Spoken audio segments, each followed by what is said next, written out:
земле многострадальной белорусской наш разведчик в руки ворогу попался.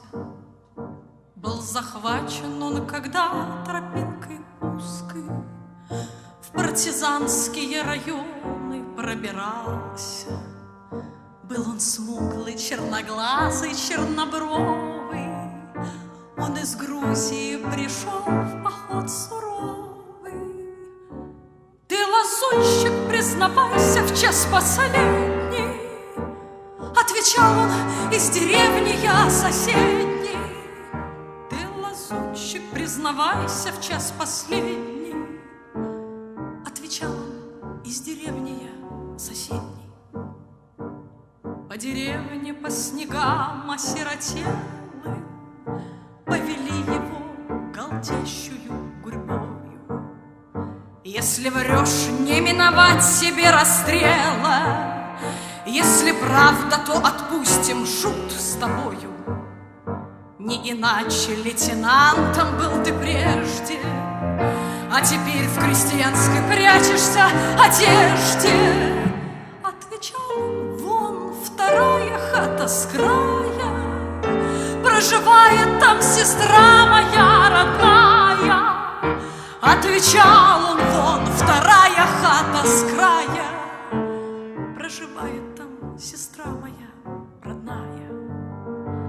Тяжела его прощальная дорога, конвоиры аж заходятся от злости.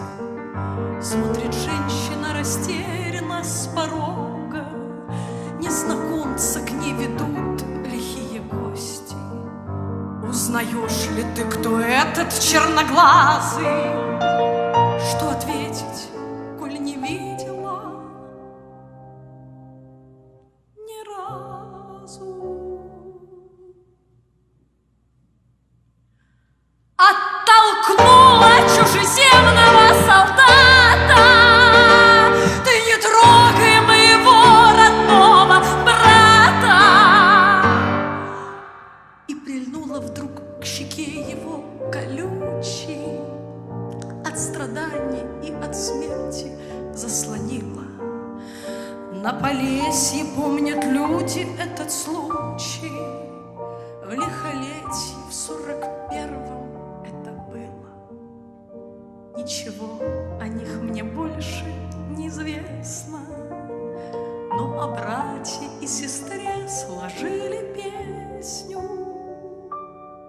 Может, в Грузии эту песню он услышит и письмо ей в Белоруссию напишет. Может, в Грузии эту песню он услышит и письмо ей в Белоруссию